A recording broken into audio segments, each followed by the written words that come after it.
Welcome to my examination classes में आप सभी का स्वागत है, अभिनंदन है। मैं प्रियंका मिश्रा। जैसे आपने पहले इसके पिछले वीडियो में देख ही लिया होगा कि मैंने आपको एक सिलेबस के बारे में जानकारी दे दी है। जो सिलेबस अब मैं आपको टॉपिक वाइज पढ़ाऊंगी, जो कि मैंने आपको पिछले वीडियो में बताया था। सिलेबस मेरा हो चुका है। अब मैं टॉपिक वाइज हर एक टॉपिक के बारे में आपको समझाऊंगी और उसके बाद आपका हर एक टॉपिक के बारे में समझाना है। उसके बाद आपको लाइव क्लास लूँगी। लाइव क्लास में आपके जो भी कन्फ्यूजेस रहेंगे, जो भी टॉपिक से रिलेटेड रहेगा, आपका उसको हमें बताएंगे। हाँ, हम आपको जानने का पूरा मौका देंगे टॉपिक वाइज। ओके, देखिए जैसे कि पहला टॉपिक हमने यहाँ पे लिखा है वर्णमाला। वहाँ आपने थंबनेल में देखा होगा कि व्याकरण एवं संयुक्ताक्षरों की पहचान।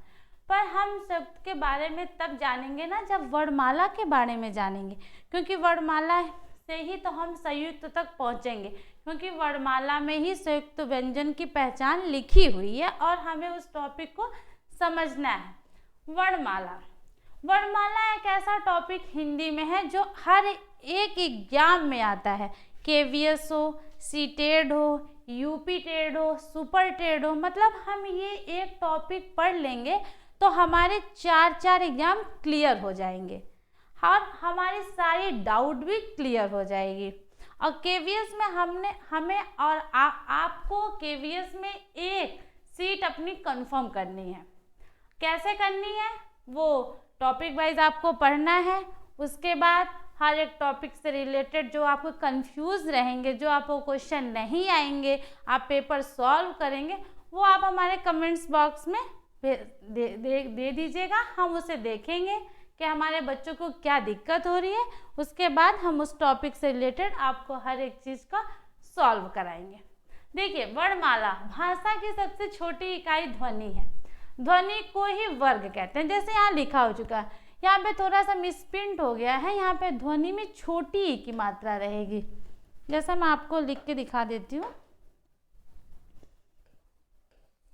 ध्वनि में छोटी ई की मात्रा रहेगी। ध्वनि ऐसे लिखा जाता है। कभी कभी पेपर में पूछ लेता है कि ध्वनि का शुद्ध रूप क्या है, तो ध्वनि ऐसे लिखा जाता है। वहाँ पे थोड़ा सा मिसप्रिंट हो चुका है, उसके लिए सॉरी। उसके बाद यहाँ पे लिखा हुआ है हमारा मेन टॉपिक है, जो कि केवीएस में मेन हेडलाइन में दिया है कि संयुक्त व्यंजन क्या है। संयुक्त व्यंजन जैसे यहाँ लिखा हुआ है 4 प्रकार के होते हैं, पर हमें ये पढ़ना है हमें अपने सिलेबस के अनुसार ये भी पढ़ना है कि क्वेश्चन कैसे बनते हैं, क्वेश्चन बनाने का लेवल क्या होता है। ठीक है। और एक हमें ये हमारा संयुक्त व्यंजन नहीं पूछता किसी भी पेपर में, ये नहीं पूछेगा कि संयुक्त व्यंजन कितने होते हैं। संयुक्त व्यंजन तो हर आदमी को पता है कि संयुक्त व्यंजन कितने होते हैं। संयुक्त व्यंजन जैसे यहाँ लिखा भी है, आपको पता है 4 होते हैं, पर 4 होते कौन कौन से हैं और ये 4 ही क्यों होते हैं। 2 क्वेश्चन बनता है, 4 है ही क्यों, 4 होते ही क्यों है, और ये 4 ही क्यों है। 52 वर्णमाला में वर्ण होते हैं, 52 में 4 ही क्यों हैं, 4 ही क्यों है, ये हमारा क्वेश्चन होता है। इसको हम समझेंगे, जानेंगे, उसके बाद आपको पूछने का कोई कंफ्यूजन का मौका ही नहीं मिलेगा। ये टॉपिक इतना क्लियर हो जाएगा। और ध्वनि क्या है। ध्वनि जैसा आपको पता है कि जो भी चीज़ हम सुनते हैं, बोलते हैं, समझते हैं, हर आदमी की अलग, जैसे हम बोल रहे हैं, हम व्यक्ति हैं, हम बोल रहे हैं, जो आप सुन रहे हैं वो ध्वनि है। गाड़ी चल रही है सड़कों पे, सड़क परिवहन की जितनी ये चीज़ है, लाउड है, ये सब क्या है, ध्वनि है। अब हमारा टॉपिक है स्वर, व्यंजन, मूल व्यंजन, उच्छिष्ट व्यंजन, अयोगवा और 4 संयुक्त व्यंजन। हमें यही टॉपिक को डिस्क्राइब करके पढ़ना समझना है, क्योंकि हिंदी में 52 वर्ण होते हैं, ये तो सभी को पता है। अब हमें इस टॉपिक को डिस्क्राइब करना है। हर एक टॉपिक को हमें समझना है कि क्वेश्चन कहाँ से बनते हैं, कैसे क्वेश्चन बनाया जाता है, क्वेश्चन कैसे बनता है, कैसे हमें वो क्वेश्चन को समझना है। हर एक टॉपिक को हमें वो क्लियर करना है। ठीक है। आइए नेक्स्ट पेज में हम देखते हैं और उसको समझते हैं। ये तो हमारा थोड़ा सा जानकारी थी कि हमें संयुक्त व्यंजन क्या है। आइए हम इसको नेक्स्ट पेज में देखते हैं। देखिए यहाँ लिखा हुआ है वर्ण एवं अक्षर। अक्षर को दो भागों में डिवाइड कर दिया गया, अ प्लस क्षण। अ मतलब नकारात्मक, क्ष मतलब क्षरण होना, जिसका कभी क्षरण ना हो। अब देखिए यहाँ से हमें एक क्वेश्चन बन गया कि वर्ण को ही क्यों कहा गया कि जिसका कभी क्षरण ना हो। हम स्वर को भी कह सकते थे, हम व्यंजन को भी कह सकते थे, हमने वर्ण को ही क्यों कहा। टॉपिक उठ गया। आप देखिए बच्चा जब पढ़ता है हर एक टॉपिक को उसमें उसे ये नहीं करना है कि हम ऐसे हम ही हैं। हम भी जब पढ़ते थे तो हम यही सोचते थे कि क्या लिखा है, हाँ, पर हमें क्या करना है, हंसते हंसते पढ़ना है, हंसते हंसते अपने केवीएस में एक सीट को फिक्स करनी है और हमारे लिए लास्ट चांस है, क्योंकि हमें तो बस उसके बाद भी तो कुछ करना है, बस उसके हमारी नौकरी फिक्स, उसके बाद हमारा फ्यूचर बन गया। तो आइए हम टॉपिक पे आते हैं। वर्ण अक्षर। अब ऐसे ये लिखा हुआ है कि क्षरण ना हो, जिसका कभी क्षरण ना हो सके, पर ये वर्ण को ही क्यों कहा गया। स्वर व्यंजन को भी कहा जा सकता था, पर ऐसा क्यों नहीं कहा। इसलिए नहीं कहा गया क्योंकि जब बच्चा जन्म लेता है उसे नहीं पता होता कि वो स्वर बोल रहा है, व्यंजन बोल रहा है, वर्ण बोल रहा है, कुछ भी नहीं पता होता। ठीक है, हम भी क्या बोल रहे हैं हमें भी नहीं पता कि हम स्वर बोल रहे हैं, व्यंजन बोल रहे हैं, वर्ण बोल रहे हैं। पर इसलिए बोला गया क्योंकि जब हम कोई भी शब्द बोलते हैं, क ख ग घ अंगा, कुछ भी बोल रहे हैं, ठीक है, वो एक वर्ण है। वर्ण क्यों? क्योंकि जब हम बच्चा छोटा सा रहता है तो वो बोलता है पापा, बा, माँ, वो क्या बोल रहा है, एक वर्ण ही तो बोल रहा है। जब वो जाता है स्कूल में टीचर उसे बताती है नहीं ये तो स्वर है, ये तो व्यंजन है, ब तो आपका व्यंजन है, प तो आपका व्यंजन है, तब वो जानता है। इसीलिए वर्ण को कभी भी क्षरण ना होने के लिए कहा, क्योंकि हर एक वर्ण, हर एक शब्द कुछ ना कुछ कह जाता है। इसीलिए वर्ण को कभी भी खत्म नहीं किया जा सकता। और वर्ण को ही हमने दो भागों में डिवाइड किया, जैसा कि आपको पता है यहाँ लिखा हुआ भी है, स्वर एवं व्यंजन। स्वर के कितने मूल रूप होते हैं? स्वर के मूल रूप होते हैं 4। मूल रूप 4।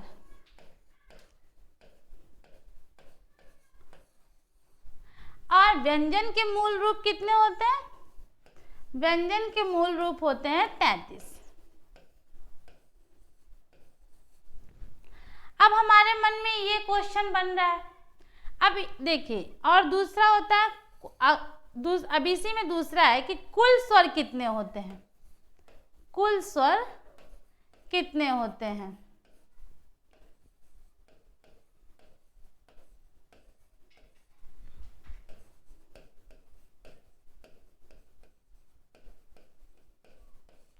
यहाँ से 2 क्वेश्चन, यहाँ से हम इस एक टॉपिक से कम 3 क्वेश्चन बना सकते हैं।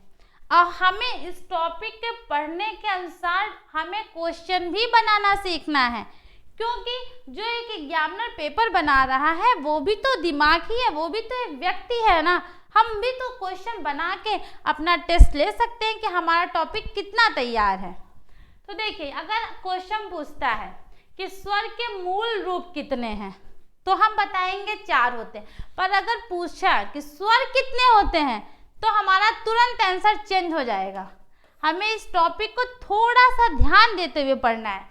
अगर पूछ लिया कि स्वर के मूल रूप कितने होते हैं, तो हमें क्या टिक करना है? ऑप्शन में 4 टिक करना है बच्चों।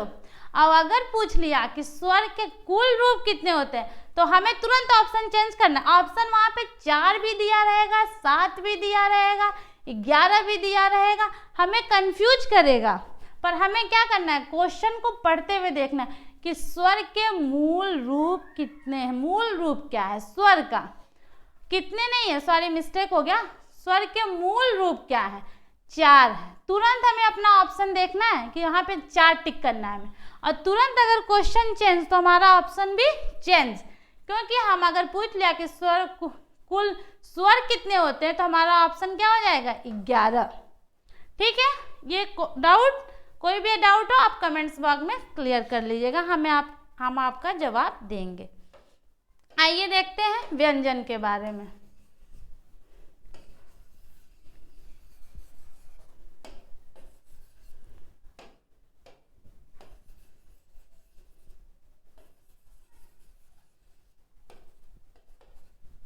अब देखिए आता है व्यंजन। व्यंजन में भी अगर पूछता है कि मूल रूप क्या है, तो मूल रूप हमारे 33 होते हैं, कुल व्यंजन कितने होते हैं 41 होते हैं। हम इन्हें आगे डिवाइड करके पढ़ेंगे अगले नेक्स्ट पेज में। देखिए अब यहाँ पे आ गया स्पर्श व्यंजन, वर्गीय व्यंजन। अब व्यंजन स्पर्श व्यंजन और वर्गीय व्यंजन, इसे दोनों क्यों कहते हैं ये हमें समझना होगा थोड़ा सा। व्यंजन क्या है और स्वर क्या है, जैसा कि मैंने आपको बताया कि वर्ण क्या होते हैं, स्वर क्या है। स्वर वह है जो हम स्वतंत्र बोल सकते हैं, किसी में नहीं हो, और स्वर कितने होते हैं 11 होते हैं। व्यंजन 33, कुल व्यंजन 41। जैसे कि आपको पता है व्यंजन स्वर की सहायता से बोले जाते हैं, व्यंजन स्वतंत्र नहीं होते। स्पर्श व्यंजन और वर्गीय व्यंजन इसे क्यों कहा जाता है। पहला टॉपिक तो हमारा पहला क्वेश्चन यही बन जाता है कि इसे स्पर्श व्यंजन ही क्यों कहते हैं, वर्गीय व्यंजन ही क्यों कहते हैं। हम तो अंतस्थ व्यंजन भी कह सकते थे, पर क्यों नहीं कहा। वर्गीय व्यंजन इसे इसलिए कहा जाता है क्योंकि ये वर्गों में है। जैसा कि आपको पता है कि ये वर्गों में है, जैसे क वर्ग, च वर्ग, ट वर्ग, त वर्ग, प वर्ग, ये वर्गों में डिवाइड है।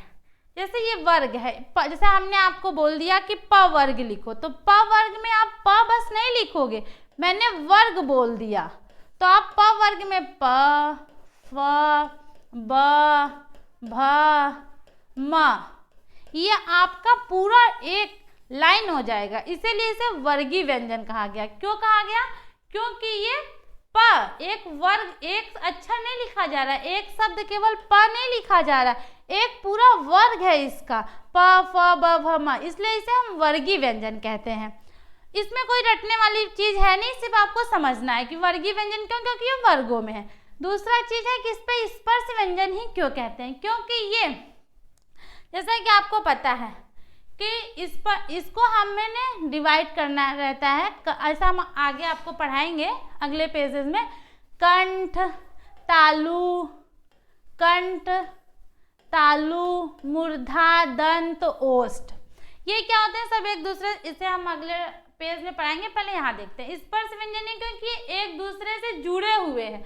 हम क, ख, ग, घ, अंगा, केवल हम अगर बोल दें कि क, तो ये क्या बोल रहा है, हमारे दोनों ओठों को छू रहे हैं, स्पर्श कर रहे हैं।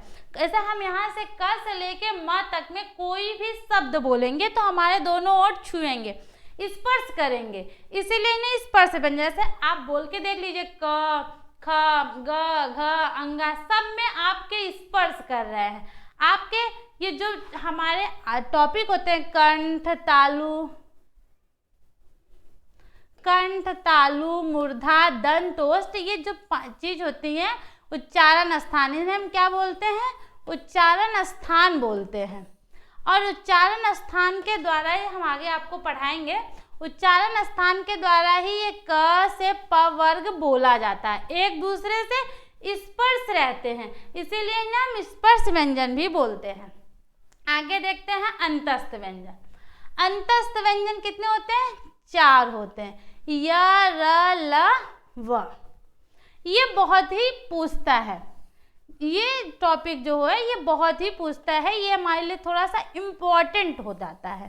किसी ज़्यादातर यूपी टेट एग्जाम में देखिए, आप सुपर टेट के एग्जाम में देखिए, ज़्यादातर पूछता है। हमें ये वर्णमाला किसी एक पे नहीं, ये हमारा अगर टॉपिक तैयार हो जाएगा तो हमारी KVS, C TET, UP TET, super TET सारे टॉपिक इससे क्लियर हो जाएंगे।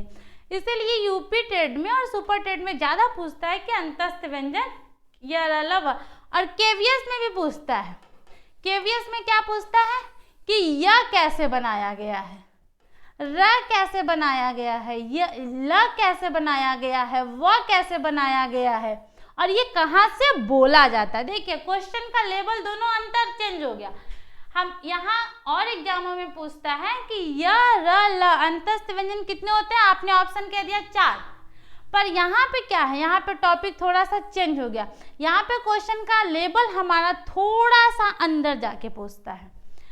सारे हमें कोई दिक्कत नहीं, यहाँ पे थोड़ा सा लेवल अंदर जाके ये पूछेगा कि यह कहाँ से बोला जाता है, र कहाँ से बोला जाता है, ल कहाँ से बोला जाता है, व कहाँ से बोला जाता है। ये नहीं पूछता कि अंतस्थ व्यंजन 4 होते हैं, ये पूछता है कि यह कहाँ से बोला जाता है, र कहाँ से बोला जाता है, ल कहाँ से बोला जाता है, व कहाँ से बोल, यही बस, यही थोड़ा सा बस लेवल थोड़ा सा नीचे जाके पूछता है, बस यही अंतर। ये सब टॉपिक हम आपको आगे जब उच्चारण स्थान पढ़ाएंगे तो हम ये सारे बारे में बताएंगे कि उच्चारण स्थान कि र कहाँ से बोले जाते हैं, ल कहाँ से बोले जाते हैं, व कहाँ से बोले जाते हैं। ये सारा टॉपिक हम आपको वहाँ पे बताएंगे, अच्छे से हर एक चीज़ क्लियर करेंगे, आपको कोई भी डाउट नहीं होगा। यहाँ तक आपने समझ में आ गया कि अंतर इसको स्पर्श व्यंजन क्यों कहते हैं और वर्गीय व्यंजन क्यों कहते हैं। ठीक है, आइए नेक्स्ट पेज में देखते हैं। देखिए यहाँ पे आ गया उसमें व्यंजन, संयुक्त व्यंजन, द्विगुणी व्यंजन, विसर्ग। यहाँ पे देखिए हमारा जो टॉपिक है ये है हमारा संयुक्त व्यंजन, जो कि बहुत ही अपने आप में बहुत ही अच्छा टॉपिक है और यहाँ से क्वेश्चन भी आने के 100% चांसेस रहते हैं। ये हमारा बहुत ही मोस्ट इम्पॉर्टेंट टॉपिक होता है ये टॉपिक। अब इस टॉपिक में हमें ये समझना है कि आपको पता है संयुक्त व्यंजन 4 ही होते हैं, छ, त्र, ज्ञ, घ, पर हम क्वेश्चन बनता कैसे है कि छ इससे हम कैसे बनाएंगे, ये किन 2 शब्दों से बनता है और हम इसे संयुक्त व्यंजन ही क्यों कहते हैं। इसे तो हम वर्गीय व्यंजन भी कह सकते हैं, इसे तो हम वर्ण भी कह सकते हैं, इसे संयुक्त व्यंजन ही क्यों कहते हैं। तो आइए थोड़ा सा डेफिनेशन जान लेते हैं संयुक्त व्यंजन की। संयुक्त व्यंजन जैसे कि आपको नाम से ही पता चल रहा है, संयुक्त मतलब 2। अब 2 क्या, 2 हम 2 कुछ भी 2 ऐसे तो नहीं होता, 2 क्या होता है, 2 वर्ण, 2 वर्ण, 2, इसको थोड़ा सा समझिएगा, इसी के डिफिनीशन में ही इसका छिपा हुआ है, आगे हमें कुछ पढ़ना नहीं पड़ेगा, इसी डिफिनीशन में ही आपको सारा कुछ क्लियर हो जाएगा। 2 वर्णों मतलब संयुक्त व्यंजन ये होता है जैसे छ, त्र, ज्ञ, हम प को क्यों नहीं बोल दिए संयुक्त व्यंजन, फ को क्यों नहीं बोल दिए, ब को क्यों नहीं बोल दिए, भ को क्यों नहीं बोल दिए, म को क्यों नहीं बोल, हम इन्हीं 4 को क्यों बोले। ये तो हमारा, ये हमें समझना पड़ेगा ना। हमसे कोई भी पूछ लिया कि हम पढ़ रहे हैं, जैसे हमारे घर में ही है, पापा ही हम पढ़ रहे हैं, हमारा भाई आ गया, पापा आ गए, मम्मी आ गई, कोई भी आ गया, बोल दिया कि तुम संयुक्त व्यंजन को ही, इन्हीं 4 को संयुक्त व्यंजन क्यों बोल रहे हो, बाकी को क्यों नहीं बोल रहे हो, तो आपके दिमाग में तुरंत क्वेश्चन, हाँ ये तो मैम ने बताया नहीं था, ये तो सर ने बताया नहीं था। यही तो दिक्कत है, यही तो हमें समझना है और इसी समझ लिया आपने तो आपका सिलेक्शन हो गया। क्वेश्चन देखिए, किन्हीं 2 वर्णों मतलब किन्हीं 2 वर्ण, देखिए अब हम आपको लेते हैं किन्हीं 2 वर्ण, जैसे मैंने प ले लिया, र ले लिया, वर्ण तो हो गए ना 2, किन्हीं 2 वर्णों से बने हुए शब्द तो बन जाएगा, प और हम र जोड़ेंगे प्र बन गया। ठीक है, किन्हीं 2 वर्णों से बने हुए सब तीसरा पर वो जो अर्थ निकलता है वो भिन्न होना चाहिए। संयुक्त व्यंजन क्या होता है, किन्हीं 2 वर्णों से बने वाले शब्द पर उसका जो अर्थ होना चाहिए वो भिन्न होना चाहिए। अब मतलब ये 2 शब्द जो वर्ण में आ रहे हैं प और र, ये तीसरे में नहीं आने चाहिए, ये तीसरे में नहीं आ, जैसे हम यहाँ पे आपको एग्जाम्पल के तौर पे ले लिया छ क्या है, क प्लस स। ठीक है, इसमें पहले में यहाँ पे लगा रहेगा, थोड़ा मैं क्लियर लिख देती हूँ इसलिए आप लोग को समझने में कोई दिक्कत ना हो।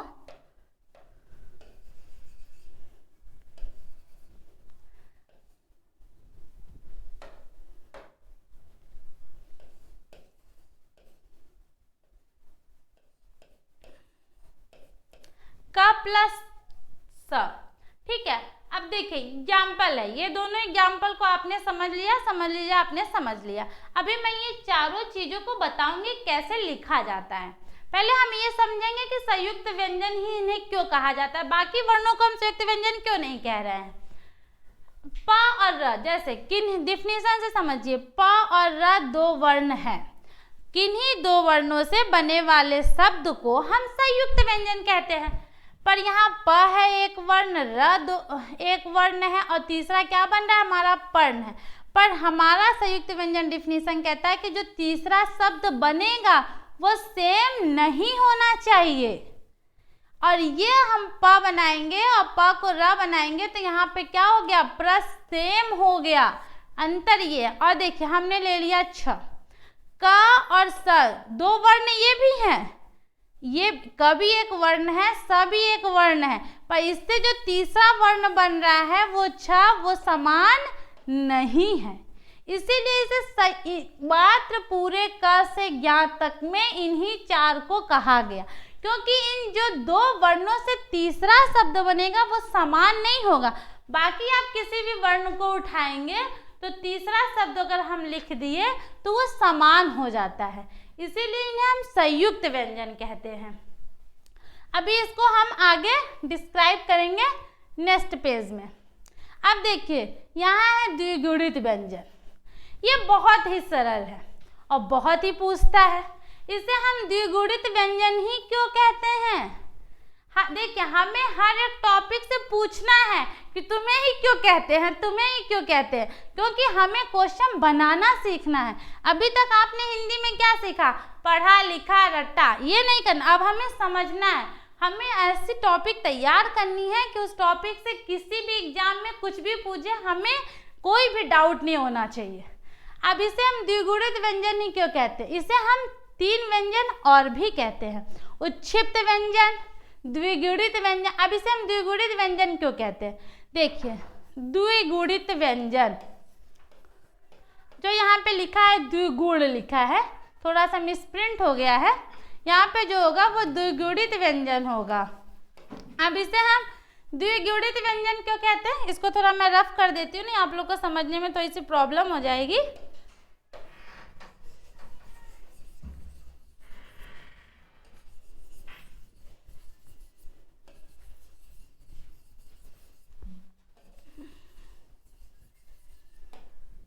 देखिए यहाँ पे हम इसे द्विगुणित व्यंजन ही क्यों कहते हैं, द्विगुणित व्यंजन ही क्यों कहते हैं, द्विगुणित व्यंजन क्यों कहते हैं, ये इसके लिखने से ही पता चल जाएगा। जैसे यहाँ पे लिखा है मैंने, द्विगुणित मतलब दो बार मुड़ना चाहिए, द्विगुणित का मतलब ही होता है दो बार मुड़ना। अब दो बार देखिए यहाँ पे हमने ऐसे लिखा, ये लाइन की ऐसे ट बनाया, ट बना दिया, इसको ऐसे कर दिया, बन गया ना ढ, ये द्विगुणित व्यंजन इसे। इसमें डिफिनीशन आपको रटने की कोई आवश्यकता ही नहीं है, इसी सब एग्जाम्पल में ही इसकी डिफिनीशन छिपी हुई है। जैसे आपने यहाँ जान लिया संयुक्त व्यंजन किसे कहते हैं, किन्हीं भी दो वर्णों से तीसरे बनने वाले शब्द पर वो समान नहीं होने चाहिए, ये आपको ध्यान रखना है। द्विगुणित व्यंजन इसे क्यों कहते हैं, क्योंकि दो बार मुड़े हैं, इसमें हमें क्या रटने की जरूरत है, कुछ नहीं। सिर्फ हिंदी क्या है, हिंदी लोग कहते हैं समझ, हिंदी लोग कहते हैं कि रटो, रटना नहीं है, हिंदी में कुछ नहीं, सिर्फ समझिए। आपने समझ लिया, बस समझना है, उसके डिफिनीशन में ही उसका अर्थ छिपा रहता है। द्विगुणित इसलिए क्योंकि ये दो बार मुड़ गया, ये देखो यहाँ मैंने ट लिखा ऐसे कर दिया ढ। इसे हम उच्छिप्त व्यंजन भी क्यों कहते हैं, उच्छिप्त व्यंजन भी कहा जाता है। अब क्यों कहते हैं ये भी क्वेश्चन बन गया, क्योंकि ऐसे हम बोलते समय थोड़ा सा उच्छिप्त व्यंजन ढ, थोड़ा सा हमारी आवाज जो रही है दो बार मुड़ रही है, हमें उत्तेजना प्रतीत हो रही है, इसलिए हमें उच्छिप्त व्यंजन भी कहते हैं। आइए देखते हैं विसर्ग अनुस्वार, ये अपने आप में बहुत ही अच्छा टॉपिक है। विसर्ग अनुस्वार, ये ज्यादातर इसका प्रयोग कहाँ होता है, संस्कृत में, संस्कृत में इसका ज्यादातर प्रयोग होता है, हिंदी में भी इसका प्रयोग है। विसर्ग अनुस्वार पूछता है, विसर्ग अनुस्वार का प्रयोग हम देखते हैं कैसे किया जाता है। देखिए आइए पहले हमने जो टॉपिक पढ़ा है द्विगुणित संयुक्त, संयुक्त व्यंजन का आगे हम अच्छे से समझ लेते हैं। पहला क्या था झ। अब ये देखिए लिखा कैसे जाता है, क प्लस स, त्र कैसे है त प्लस र, झ कैसे ज प्लस इया, और स्र कैसे है स प्लस र। ये देखिए यहाँ पे लिखा हुआ है। अब ये आगे ही क्यों लगाया जाता है, ये जो यहाँ पे लगा हुआ है हल, ये आगे ही क्यों लगाया जाता है। यहाँ पे थोड़ा सा मिसप्रिंट हो गया, यहाँ नहीं लिखा है, लगा हुआ है, हम लगा देते हैं। ये हमारा क्वेश्चन बनता है ये आगे ही क्यों लगाया जाता है। हम इसे पीछे भी तो लगा सकते थे, लो पीछे क्यों नहीं लगा सकते, पीछे भी लगा सकते हैं, पर हम पीछे नहीं लगा सकते। क्यों? क्योंकि क जो है ये व्यंजन है, त क्या है व्यंजन है, ज क्या है व्यंजन है, ये संयुक्त तो है ही। संयुक्त क्यों है, जब ये दो शब्द आपस में मिल रहे हैं, तीसरा बन रहा है छ त्र ज झ, ठीक है। पर ये आगे जो क लगा हुआ है, त लगा हुआ है, ज लगा है, स लगा है, ये हमारा एक व्यंजन है। और हम आपको पहले ही बता चुके हैं व्यंजन जो बिना स्वर के नहीं बोले जाते हैं, व्यंजन वो होते हैं जो स्वर पे आश्रित होते हैं। अगर हम क ऐसे लिख देंगे तो हम बोल ही नहीं पाएंगे, क बोल ही नहीं पाएंगे क्योंकि इसमें स्वर का प्रयोग नहीं हो रहा है। इसलिए हमें ये लगाना पड़ता है क छ बनने के लिए। ये 4 होते हैं, ठीक है। अब इसका हम क्वेश्चन कैसे बनता है, हमें क्वेश्चन कैसे बनता है ये भी तो जानना पड़ेगा ना कि हमारा क्वेश्चन कैसे बनता है।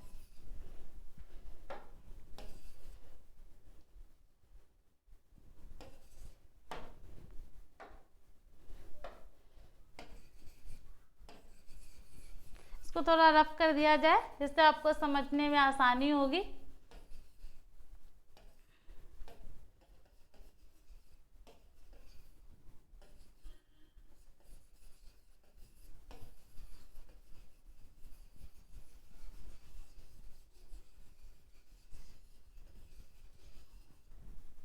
देखिए ये हमारा हो गया, उसमें व्यंजन, संयुक्त व्यंजन, द्विगुणित व्यंजन, विसर्ग व्यंजन और संयुक्त व्यंजन कैसे बनते हैं, क्यों कहा जाता है, द्विगुणित व्यंजन को क्यों कहा जाता है।